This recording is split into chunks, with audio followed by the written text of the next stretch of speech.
का त्याग कर मुझ वैश्या से। बिल्वमंगल जी का प्राण थी चिंतामणि, जी नहीं सकते थे। आशिकी उसे ही कहते हैं, आसक्ति उसे ही कहते हैं, जिया ना जाए, उसके बिना जिया ना जाए। अब जिसको परिवार नष्ट, धन नष्ट, और जहां आसक्ति थी वहां से ठोकर लगा दी, बड़े विचलित हो गए, रोना आया। चिंतामणि तुम्हारे बिना नहीं जी सकता।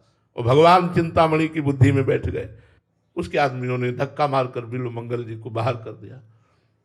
जब किसी को कोई ठौर नहीं मिलती तो एक ठौर है सर्वेश्वर भगवान की शरण।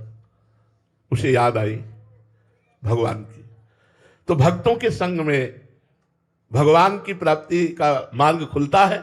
भक्तों के संग से सब छोड़ करके उन्होंने गुरु बनाया, मंत्र लिया, नाम जप शुरू किया। पर हृदय वही चिंतामणि की आसक्ति में बेचैन कर देता। जब तक पाप नष्ट नहीं होते तो नाम जप करने से और जलन होती है, ध्यान रखना, बंद मत कर देना।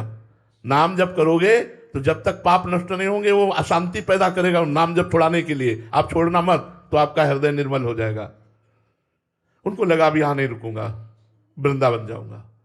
गुरु जी से कहा कि मैं वृंदावन जाना चाहता हूं। संत निरपेक्ष होते हैं, आदेश कर दिया चले जाओ। चल पड़े वहां से। एक जाकर के आश्रम में रुके तो रात्रि व्यतीत करने के बाद प्रातः काल वहां गांव की बधुएं ठाकुर सेवा करने आती थी, पूजा करने आती थी। उनमें से एक बहू का जो रूप था वो चिंतामणि जैसा ही था। जे ही दृष्टि पड़ी फिर आग लग गई। हाँ चिंतामणि।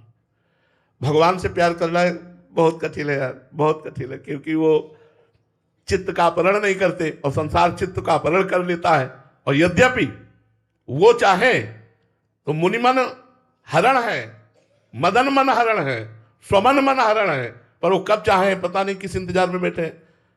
हम लोग उनके लिए जीवन, और ये माया हमारे मन का अपहरण कर रही है, और वो देख रहे हैं, हमें पिटते हुए देख रहे हैं। अरे एक मुस्कान युक्त अगर एक बार झांकी हो जाए तो करोड़ करोड़ काम मूर्छित हो जाते हैं, अपने जैसे जीवन में आसक्त हो जाए, कौन सी बड़ी बात।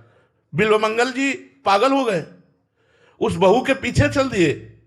उसने देखा कोई वैष्णव चिन्हधारी